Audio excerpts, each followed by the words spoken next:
ભાગવતમાં છે એ પ્રેમ તત્વ. અને એ પત્ર લઈને સુદેવ નામના ભૂદેવને આપે, ઠેઠ દ્વારકા મોકલે. કોણ કેતું તું? કોણ કે આપણે ત્યાં સ્ત્રી દબાયેલી હતી?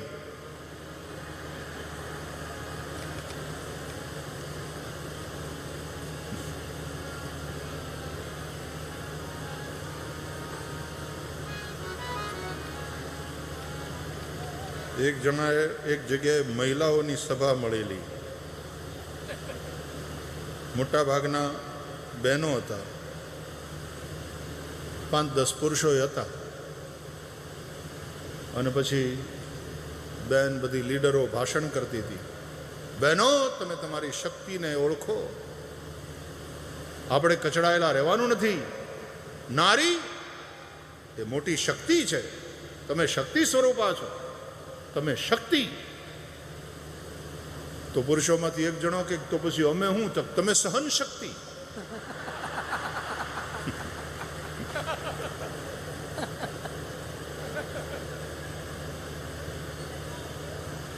આપણે ત્યાં સ્વયંવર થતા હતા ને એમાં એ સ્ત્રીને, એ કન્યાને અધિકાર હતો પોતાનો વર ચયન કરવાનો. એટલે ભારતના ઇતિહાસને તમે જુઓ. અહીંયા આપણે રાધા કૃષ્ણ, પહેલા રાધાનું નામ બોલીએ પછી કૃષ્ણ.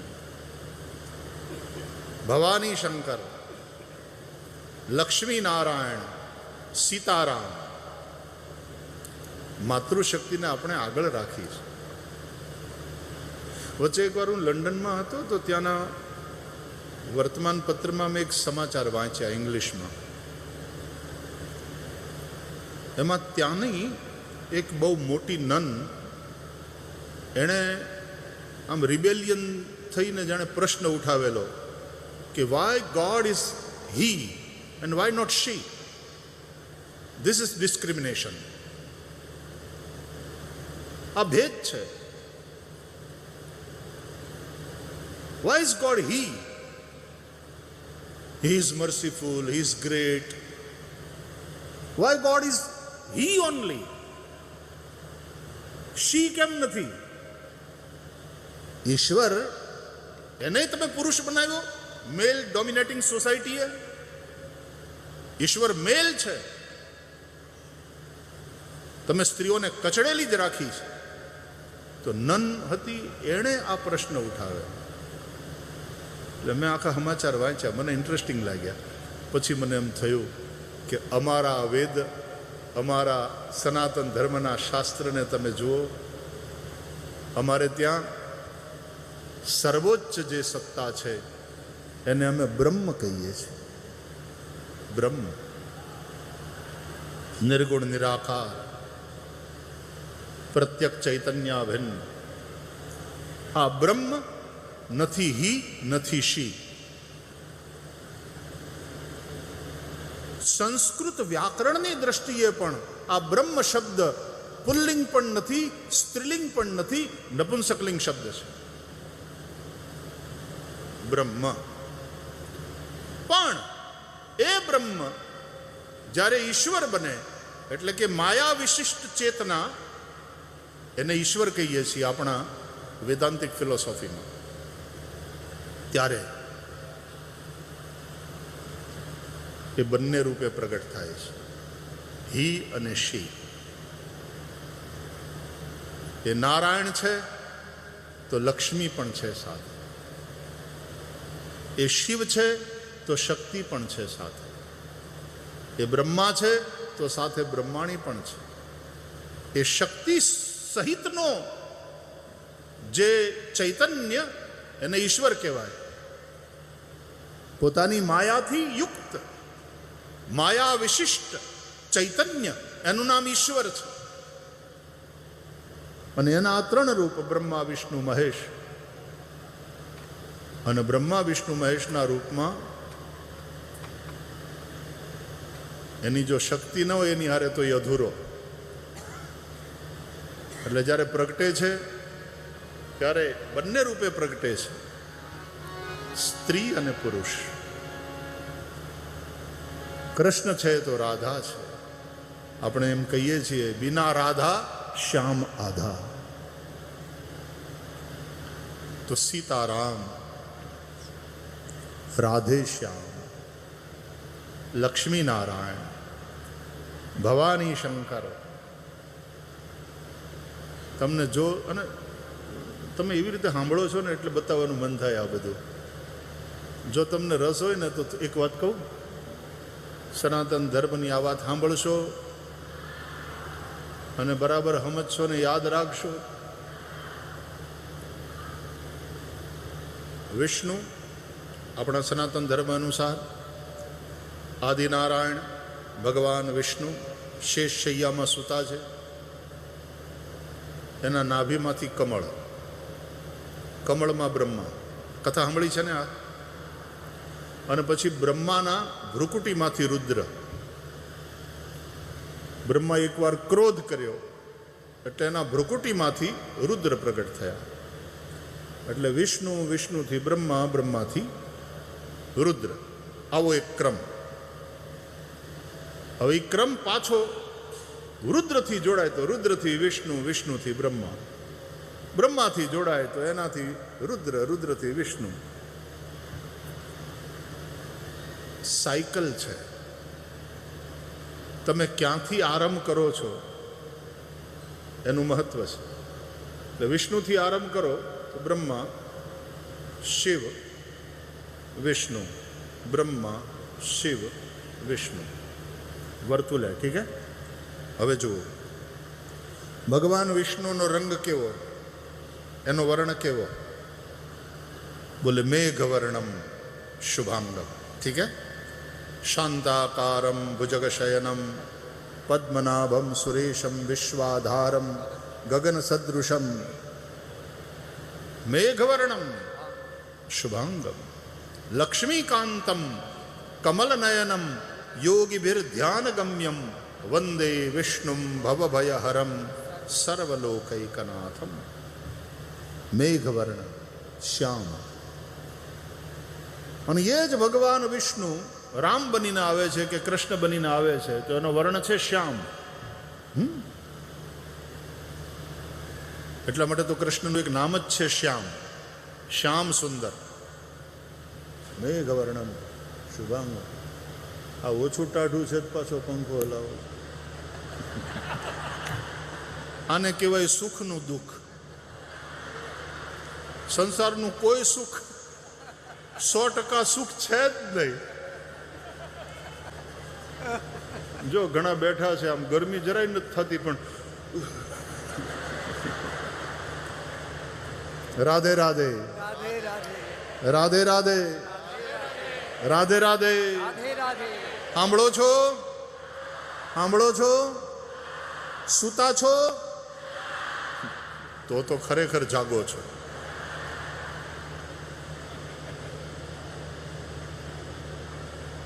તો ભગવાન વિષ્ણુ મેઘવર્ણ છે. એની શક્તિ લક્ષ્મી. એનો વર્ણ કેવો? શ્રી સૂક્તનો પાઠ કરો છો.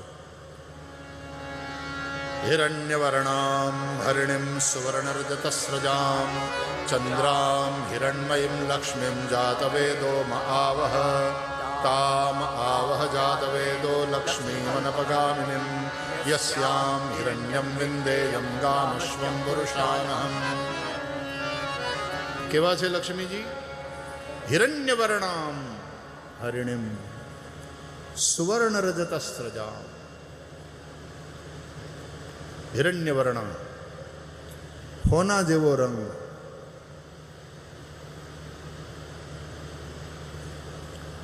વિષ્ણુ શ્યામ મેઘવર્ણ. એના શક્તિ, એના પત્ની લક્ષ્મી હિરણ્યવર્ણ. એનાથી બ્રહ્મા, મા બાપથી સંતાન બ્રહ્મા. બ્રહ્માનો રંગ કેવો? અગેન હિરણ્યવર્ણ, જેવો લક્ષ્મીનો છે. અને એટલા માટે બ્રહ્માને આપણા શાસ્ત્રોમાં હિરણ્ય ગર્ભ કહેવાય. હિરણ્ય ગર્ભ સમવર્તતાગ્રે ભૂતસ્ય જાતઃ પતિરેકમાસીત સદાધાર પૃથ્વીં. મંત્રો છે. હિરણ્ય ગર્ભ સમવર્તતાગ્રે. અગ્રે હિરણ્યગર્ભ સમવર્તત. એનાથી જ બધા ભૂત માત્ર પ્રાણી માત્ર પ્રગટ થયા છે અને એટલા માટે પ્રજાપિતા કહેવાય છે. એટલે બ્રહ્માનો વર્ણ કેવો? જેવો લક્ષ્મીનો. એટલે હિરણ્યગર્ભ એનું એક નામ છે. હવે એ બ્રહ્માથી એના શક્તિ સરસ્વતી, એનો રંગ કેવો? બ્રહ્માના જે શક્તિ છે સરસ્વતી, એનો વર્ણ કેવો? શુક્લ. શુક્લામ બ્રહ્મ વિચાર સાર પરમામ આદ્યામ જગદ્વ્યાપિનીમ વીણા પુસ્તક ધારિણીમ અભયદામ. શુક્લ વર્ણા, સફેદ. એનાથી શિવ રુદ્ર. એનો રંગ કેવો? ધ્યાયન નિત્યમ મહેશમ રજતગિરિનિભમ. રજતગિરિનિભમ, ચાંદીના પહાડ જેવો.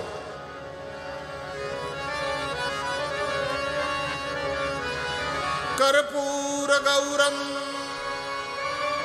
કરુણાવતારમ સંસાર સારમ ભુજગેન્દ્રહારમ સદા વસંતમ હૃદયારવિંદે ભવમ ભવાની સહિતમ નમામિ. કુંદ ઇન્દુદર ગૌર શરીરા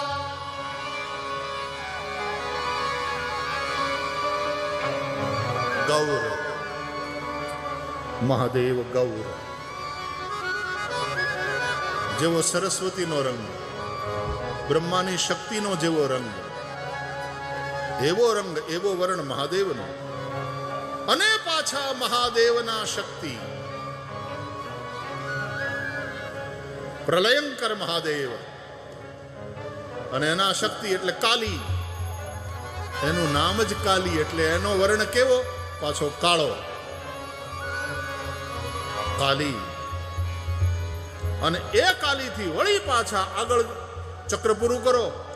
વિષ્ણુ, કેવો રંગ? જેવો કાલીનો એવો વિષ્ણુ.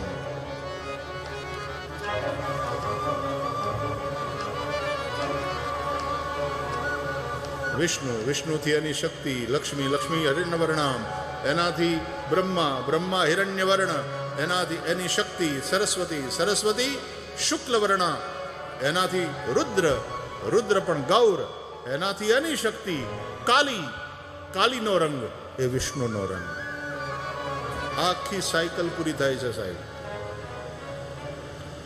અને તેથી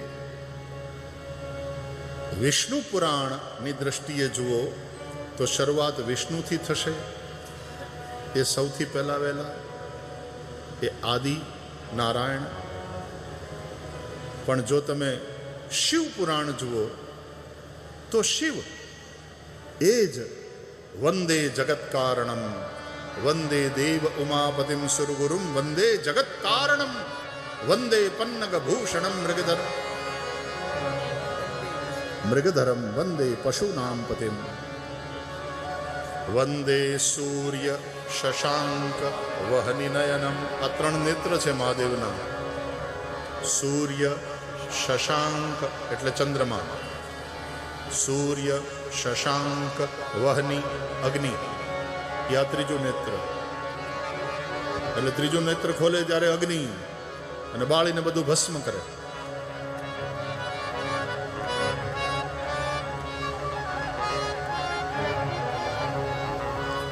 મહાદેવના લગ્ન થતા હતા પાર્વતીજી સાથે. લગ્નમાં બંને પક્ષનો ગોત્રોચ્ચાર કરવો પડે.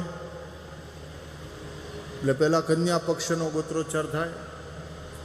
કન્યાને ઘેર એને માંડવે જાન જાય, અને કન્યા પક્ષના ગોર હોય એ બધી વિધિ કરાવે. તો કન્યા પક્ષનો ગોત્રોચ્ચાર પહેલા આવે, એટલે પહેલા કન્યા પક્ષનો ગોત્રોચ્ચાર થયો. એમાં 3 પેઢીના નામ લેવાના કે આ દીકરી છે એ કોની પુત્રી, કોની પૌત્રી અને કોની પ્રપૌત્રી. એટલે આ દીકરીના પિતા કોણ, એના દાદા કોણ અને એના પરદાદા કોણ, કયા ગોત્રના આ ત્રણ? તો આની પુત્રી, આમની પૌત્રી, આમની પ્રપૌત્રી, આ નામની આ કન્યા એ વિષ્ણુ રૂપાય વરાય, વિષ્ણુ રૂપ વરને આપવાની. તો હવે વરનું એનો ગોત્રોચ્ચાર થાય. એને પૂછવામાં આવે, ભાઈ તમારું ગોત્ર.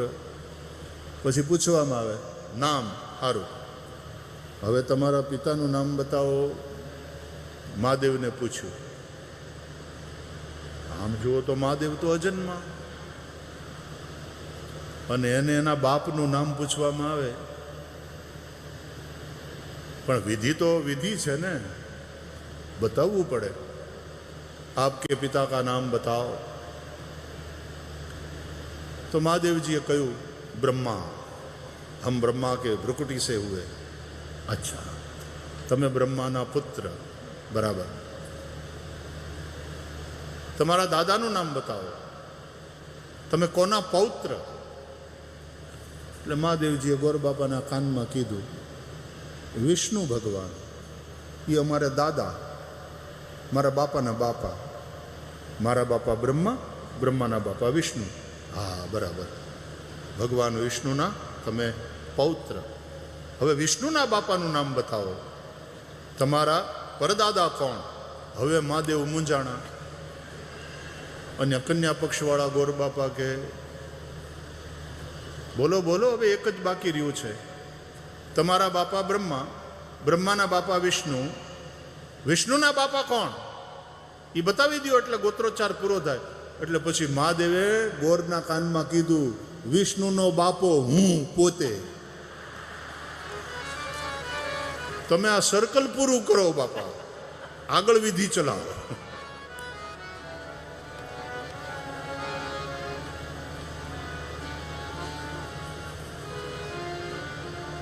આપણે ત્યાં ભોળાનાથની આરતી આપણે શ્રાવણ મહિનામાં બહુ પ્રસિદ્ધ આરતી ગાતા હોઈએ છીએ. મને એ આરતી બહુ ગમે છે. તમે ખાલી આરતી નહીં ઉતારતા, એ આરતીના શબ્દો સાંભળજો. જય શિવ ઓમકારા, પ્રભુ હર શિવ ઓમકારા, બ્રહ્મા વિષ્ણુ સદા શિવ, બ્રહ્મા વિષ્ણુ સદા શિવ, અર્ધાંગે ધારા. ઓમ હર હર હર મહાદેવ. એકાનન ચતુરાનન પંચાનન રાજે, શિવ પંચાનન રાજે. એકાનન વિષ્ણુ, ચતુરાનન બ્રહ્મા, પંચાનન મહાદેવ. હંસાસન ગરુડાસન વૃષવાહન સાજે. ઓમ હર હર હર મહાદેવ. બ્રહ્મા હંસ ઉપર સવારી કરે, ભગવાન વિષ્ણુ ગરુડ ઉપર સવારી કરે, મહાદેવ વૃષભ એના ઉપર સવારી કરે. દો ભુજ ચાર ચતુર્ભુજ, દસ ભુજ અતિ સોહે, શિવ દસ ભુજ અતિ સોહે. તીનો રૂપ નિરખતા, તીનો રૂપ નિરખતા, ત્રિભુવન જન્મો હે. ઓમ હર હર હર મહાદેવ. શ્વેતાંબર પીતાંબર વાઘાંબર સોહે, શિવ વાઘાંબર સોહે. બ્રહ્માને શ્વેતાંબર, વિષ્ણુને પીતાંબર અને મહાદેવ વાઘાંબર.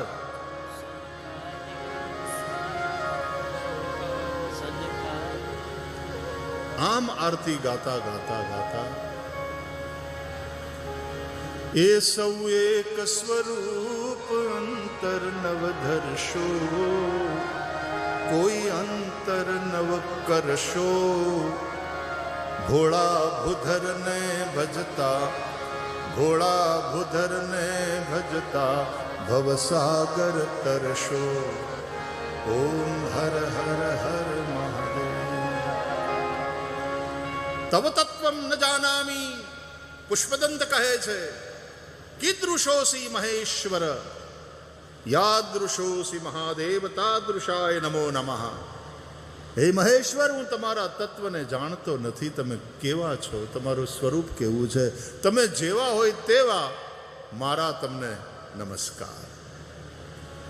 યાદૃશોસી મહાદેવ તાદૃશાય નમો નમઃ. અને એટલા માટે શિવ માનસ પૂજામાં પણ અસિત ગિરિ સમન સ્યાત કજ્જલમ સિંધુ પાત્રે સુર તરુવર શાખા લેખની પત્ર મુરવી લિખતી યદિ ગૃહિત્વા શારદા સર્વકાલમ તદપિ તવ ગુણાનામ હે ઈશ પારન ન યાતિ. આવું કહીને મહાદેવને આપણે વંદન કરીએ છીએ. નેતિ નેતિ જ્યાં વેદ કહે છે, મારું ચિતડું ત્યાં જાવા ચહે છે. એવું આ તત્વ છે. અંતમાં વેદો પણ નેતિ નેતિ કહીને વંદન કરે. એ વાણીનો વિષય નથી. યતો વાચો નિવર્તન્તે અપ્રાપ્ય મનસા સહ. તો આ હકીકતમાં એક જ બ્રહ્મ, એ નહીં વિષ્ણુ, નહીં મહેશ, નહીં શિવ, એ નહીં સ્ત્રી, એ નહીં પુરુષ. એકમ બ્રહ્મ દ્વિતીયમ નાસ્તિ, એકમ એવ અદ્વિતીયમ બ્રહ્મ સર્વમ ખલુ ઇદમ બ્રહ્મ. ત્યારે એ ન તો સ્ત્રી છે ન પુરુષ છે, પણ જ્યારે એ સગુણ બને છે ત્યારે સ્ત્રી પણ છે અને પુરુષ પણ છે. અને પછી સગુણ સાકાર બને, ભગવાન બની અને આપણી વચ્ચે રામ બની, કૃષ્ણ બની અને લીલા કરે. એવા 24 અવતારોની કથા તે શ્રીમદ ભાગવતની કથા છે. તો આ કૂર્મ અવતાર, ધન્વંતરી અવતાર,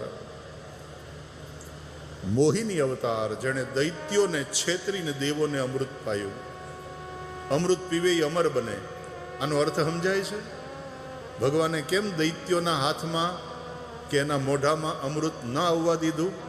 કારણ આપણા દુર્ગુણો અમર બની જાય એ ન પોહાય. દેવો અમર બનવા જોઈએ. એટલે આપણી અંદરના દૈવી ગુણો, हमारे भीतर की अच्छाई वो अमर बन जाए, तब उसमें अपना कल्याण है. 14મા અવતારે ભગવાન નરસિંહ બનીને પ્રગટ થયા થાંભલામાંથી. થાંભલામાંથી પ્રગટ થયા થાય ને, કેમ ન થાય? જે બધેય હોય અને બધા રૂપમાં હોય, સર્વત્ર હોય ને સર્વદા હોય. યત્સ્યાત સર્વત્ર સર્વદા, everywhere and all the time. એ થાંભલામાં કેમ ના હોય? થાંભલામાંથી પ્રગટ થાય ને. એક પરમાણુમાંથી જો આટલી તાકાત પ્રગટ થતી હોય, એટમિક એનર્જી ઊભી થઈ શકતી હોય, તો પરમાણુ છે એ પણ એનર્જીનું જ રૂપ છે ને. There is energy and nothing but energy. E is equal to mc². ऊर्जा ही है. सब रूप जड़ चेतन सब ऊर्जा का ही रूप है. तो થાંભલામાંથી કેમ પ્રગટ ન થાય? ભગવાન નરસિંહ પ્રગટ થયા, હિરણ્યકશિપુનો ઉદ્ધાર કર્યો, ભક્ત પ્રહલાદની અમણે રક્ષા કરી. નૃસિંહ અવતાર એ 14મો અવતાર. પંચદશમ વામનકમ, ભગવાનનો 15મો અવતાર વામન ભગવાન. ભગવાન વામને બલિરાજાના યજ્ઞમાં જઈ 3 પગ પૃથ્વી માગી, 3 ડગલા.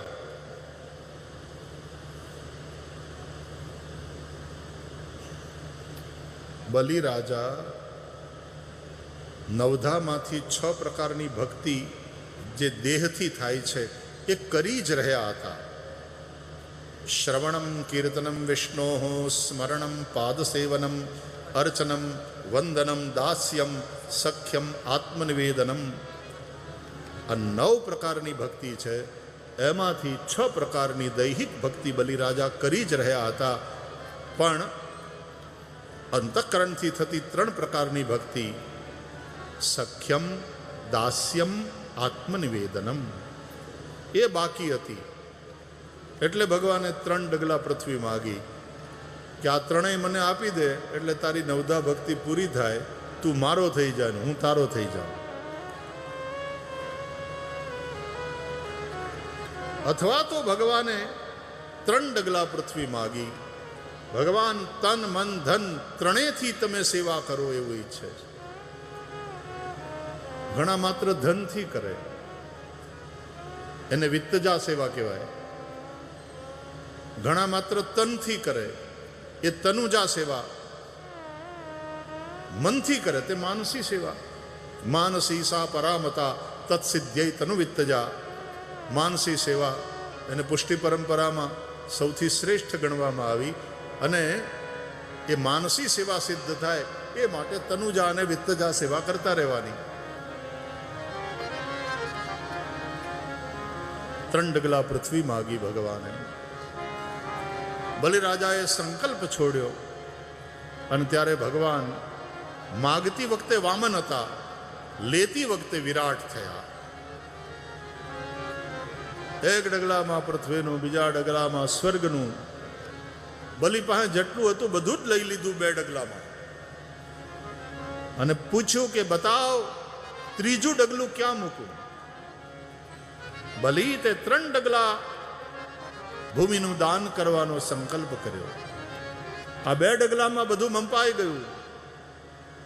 3જું ડગલું ક્યાં મૂકું? બ્રાહ્મણને સંકલ્પ પ્રમાણે દાન આપવામાં ન આવે તો અહિત થાય. ત્યારે બલિરાજાએ કહ્યું કે પ્રભુ, 2 ડગલામાં આપે બધું જ માપી લીધું. મારું શરીર પણ પાર્થિવ છે, પૃથ્વીનું જ રૂપ છે. માટે પદમ તૃતીયમ પુરુષેર્ષ્ણિ મે નિજમ. આપનો 3જો ચરણ મારા મસ્તક ઉપર પધરાવો. મુझे ले लो तीसरे चरण में. વામન ભગવાને પોતાનો ચરણ બલિના મસ્તક ઉપર પધરાવ્યો. 3જા ડગલામાં બલિને લઈ લીધા. કેટલી સરસ કથા છે આ. 3જું ડગલું ભગવાને એટલા માટે બાકી રાખ્યું કે मैं तुझसे ही नहीं चाहता, मैं तुझको भी चाहता हूं. देखो दुनिया में तुमसे चाहने वाले बहुत मिलेंगे, लेकिन तुमको चाहने वाले कितने? मैं तुझे भी चाहता हूं. अच्छा, पत्नी पति से तो चाहे लेकिन पति को न चाहे तो? संतान माँ बाप से तो चाहे लेकिन माँ बाप को न चाहे तो? तो भगवान ने 3जું ડગલું બાકી રાખ્યું कि मैं तुझे भी चाहता हूं, तू भी अपने आप को मुझे समर्पित कर.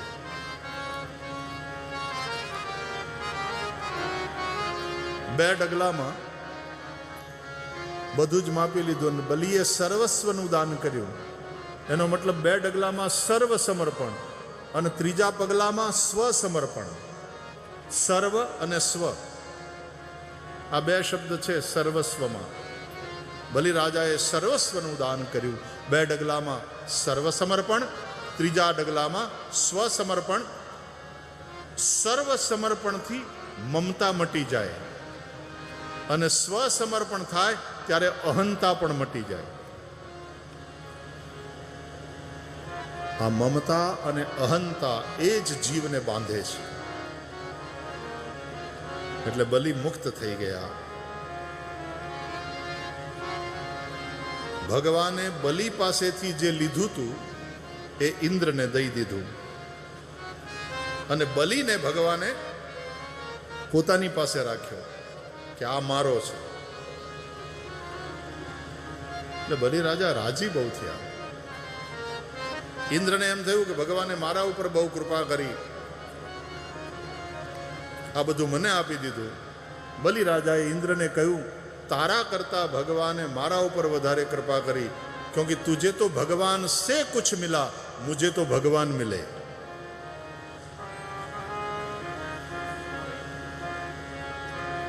દાતા દાન આપે અને એના દાનથી તમે રાજી થઈ જાઓ, એના બદલે દાતા પોતે પોતાની જાતને દઈ દે કે આજથી હવે તમારે ને અમારે એવો સંબંધ, હું તારો, જ્યારે જે જરૂર પડે ત્યારે કહેવાનું, એટલે હુકમ સરકાર માથે. तो इंद्र तुझे तो भगवान से कुछ मिला, मुझे तो भगवान मिले.